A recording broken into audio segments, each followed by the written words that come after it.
Olá vocês, tudo bem? Estamos aqui no Portal da Engenharia, numa apresentação de uma série bem diferente, que seria sobre os semicondutores, né? Nós vamos introduzir essa parte dos semicondutores, tendo em vista considerar isso como um complemento à nossa série sobre veículos elétricos e híbridos, que eu acho que carece de uma explicação sobre os semicondutores. Pois bem, antes de começar a nossa introdução, eu gostaria de pedir a você que está chegando agora que se inscreva no canal, né? Participe das nossas atividades aqui. É o mundo da engenharia, é o portal da engenharia. Quem gosta de engenharia, seja em um nível básico, um nível médio ou um nível adiantado, é muito importante a gente estar discutindo isso, né? Pois bem, os semicondutores, né, eles são materiais que possuem uma condutividade intermediária entre o isolante e o condutor, né? O isolante você tem aí, por exemplo, vidro, plástico, madeira, cortiça, isopor, vários tipos de isolantes, né, conhecidos por nós, e tem do outro lado os condutores, que podem ser os metais, os diversos tipos de metais, tá? Então os condutores, uma primeira conversa, que eles são materiais que não estão nem como isolante nem como condutores, eles estão intermediários, tá? Essa propriedade única que permite que os semicondutores sejam utilizados, essa propriedade única que permite que ele seja utilizado em diversos dispositivos eletrônicos, né? Por exemplo, você tem transistores, diodos, circuitos integrados, né? Que são fundamentais na tecnologia moderna, são indispensáveis, né? Ter uma condutividade intermediária significa que eles podem conduzir, né? Mas não tão facilmente quanto os condutores. Então você diz que um material tem uma condutividade intermediária, condutividade elétrica, significa dizer que ele conduz alguma coisa, mas não facilmente como os condutores, né? Tá certo? Vamos mais para frente para entender melhor isso aí. Vamos ver agora como primeiro item dentro da nossa introdução o controle de condutividade, né? A condutividade dos semicondutores, ela pode ser alterada de forma controlada, né? Isso é feito através de dopagem, ou seja, através da inserção, como eu já falei, a inserção de impurezas, né? Se for impurezas para um tipo de material N, você vai geralmente botar o fósforo como impureza. Se for para um material do tipo do tipo positivo, né, o N ou P, se for positivo, você vai injetar geralmente o boro. É uma característica desses materiais terem características negativas e positivas, né? Então é aqui que a adição de impurezas do material específico é importante. Então você escolhe o seu tipo de material e o seu tipo de dopagem. Vamos mais para frente. A dopagem, ela pode aumentar a quantidade de portador de carga, né? Seja elétrons, no caso dos fósforos, no negativo, ou lacuna, no caso do boro, nos positivos. Eu estou usando esses dois como exemplo, mas existem outros materiais que servem de impurezas e de dopagem, né? E dessa forma se altera a condutividade do semicondutor, né? Você pode aumentar a quantidade desses portadores, né? Os portadores, para nós aqui, são partículas que transportam carga elétrica, né? Em algum material, em algum tipo de condutor, né? Então, como é que essa dopagem é feita, né? Então, nós vamos apresentar, eu procurei fazer esse trabalho aqui de forma mais ou menos resumida, para não ir muito a fundo em determinadas coisas, eu fui mais no que interessa mesmo. Então, para poder dopar um material, quais são as técnicas de dopagem, né?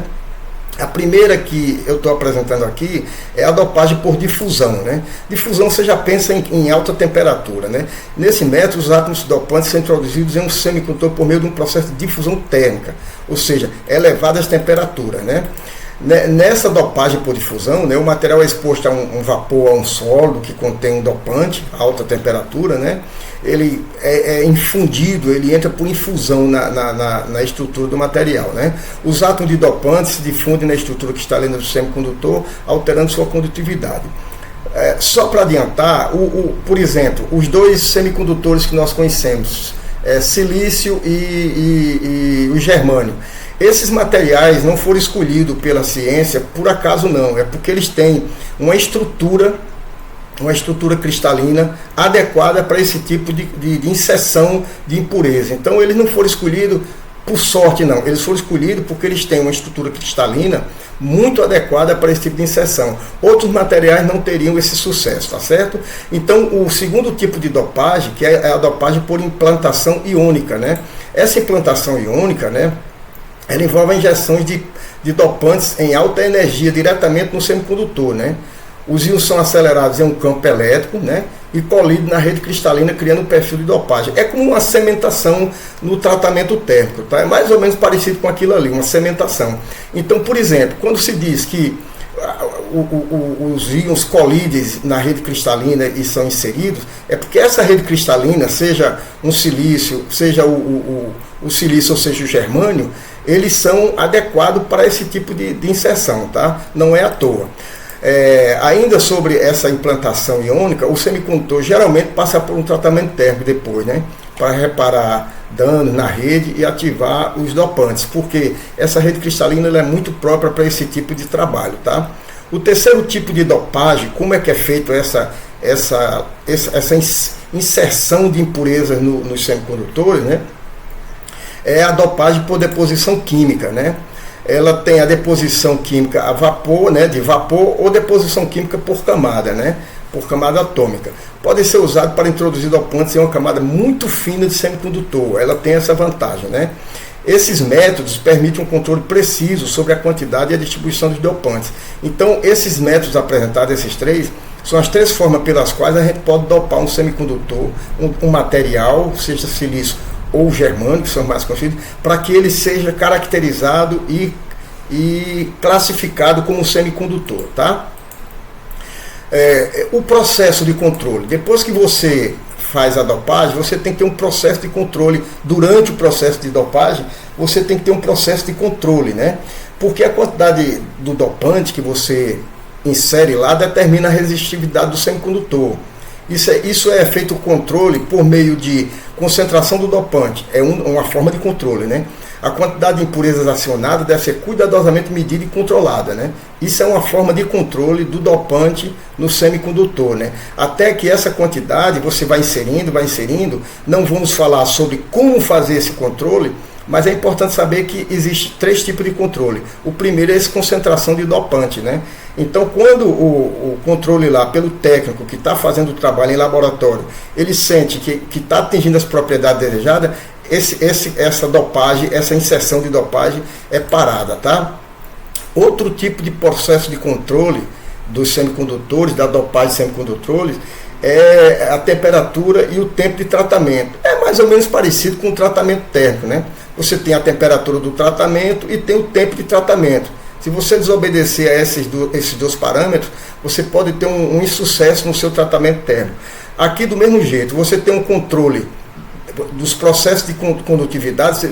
Nos processos de controle de condutividade, você tem a concentração do dopante como primeiro, a temperatura e o tempo de tratamento como segundo, né? Em métodos como difusão, por exemplo, a temperatura e o tempo de exposição são cruciais, né? Em difusão, né? São ajustados para controlar a quantidade e a densidade do dopante, ou seja, da dopagem, tá? O terceiro processo de controle na condutividade é o ambiente, exatamente como se faz também nos tratamentos térmicos. A atmosfera durante a dopagem, né, que pode ser um sistema a vácuo ou com gases reativos, né, também pode afetar a eficiência da dopagem e a qualidade do semicondutor final. Se você não fizer um controle de atmosfera muito bem feito, você vai ter problema. Digamos que você está fazendo uma difusão de fósforo para conseguir um semicondutor tipo N, né? Mas o seu ambiente onde você está fazendo aquela infusão térmica está totalmente poluída, né? Diversos gases, sujeira, impureza, e você vai ter problema, com certeza, tá? Então, ainda continuando na nossa introdução dos semicondutores, vamos falar do comportamento de portadores de carga, né?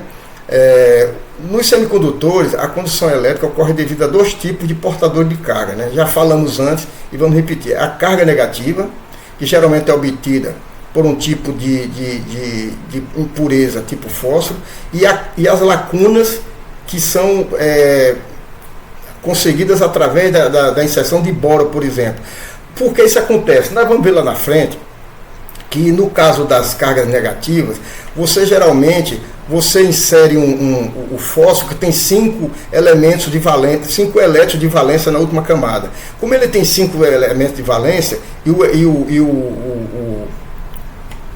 o semicondutor, o silício tem 4, né? Então 4 com 4, 5, sobra uma. Então sempre que você inserir fósforo nós vamos ver isso em esquema mais na frente, eu estou só adiantando aqui. Você insere o fósforo, que tem 5 elementos de valência na última camada, para se juntar com o silício, que tem 4. Como ele tem no máximo 8 na última camada, sobra 1. Isso gera carga negativa. Aqui é o contrário. Você insere o boro, que tem 3 elétrons de valência na última camada, e quando você insere 3, que o silício tem 4, você vai ficar faltando um elétron, fica uma lacuna. E aí é que surge o comportamento dos portadores de carga, tá? O equilíbrio entre esses dois tipos de portadores, né, permite a criação de junções PN, positivo e negativo. Em dispositivos como anodos, com diodos e transistores, isso é muito importante e usado, tá?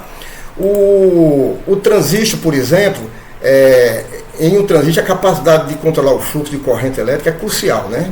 Transistor usado como interruptores, né? Eles são comutadores, tá? Geralmente trabalham como comutadores também, né? Abrindo e fechando em alta velocidade, né? Então, com a condutividade intermediária, é possível usar pequenos sinais elétricos de entrada para controlar grandes correntes através desses transistores, né? O que é a base de amplificação e da comutação, porque ele amplia tensão e comuta tensão, tá? Os transistores. Dentro dos transistores, os circuitos integrados, né? Eles são utilizados, né? A possibilidade de integrar milhões de transistores em um único chip de semicondutor, né? É devido à sua condutividade controlável. Se não fosse controlável, você não conseguia isso. Isso permite a miniaturização de dispositivos, né? E a criação de circuitos complexos, que são essenciais na eletrônica, né?